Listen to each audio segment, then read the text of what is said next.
Nakuha nyo ba mga bro? Ang Philippine Army ay magkakaroon na ng dry support bridge mula sa WFEL. Pero hindi lang yan mga bro. Kasama din sa deal na to ang unang 10x10 heavy tactical vehicle ng Army, at ito'y walang iba kundi ang Rheinmetall Military Vehicles RMMV HX45M 10x10 trucks. Isipin nyo lang ang lakas at kakayahan na dadalhin ng mga vehicle na ito sa ating armadong puwersa. Hindi lang basta-basta ang mga trucks na to mga pare. In-request talaga ito ng Philippine Army at gawa para sa ating mga espesyal na pangangailangan.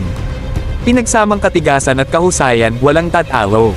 Matagal ng plano ng Army na bumili ng mga malalaking tactical trucks gaya ng RMMT HX series o kaya ang pamosong American HEMTT.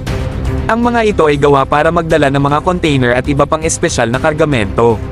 Pero ang problema, hindi madaling makakuha ng pondo para sa mga ito bilang bahagi ng Horizon 2. Pero huwag mangamba mga bro.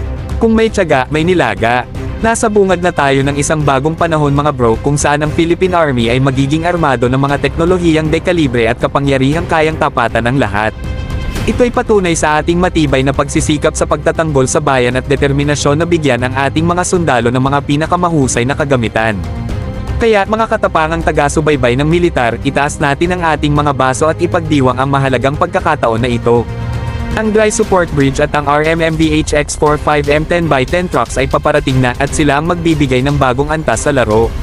Kung kayo'y gaya ko rin na sobrang excited sa napakagandang hakbang na ito, huwag kalimutang mag-like, mag-subscribe para sa iba pang nakamamanghang nilalaman, at ibahagi ang inyong mga saloobin sa mga komento.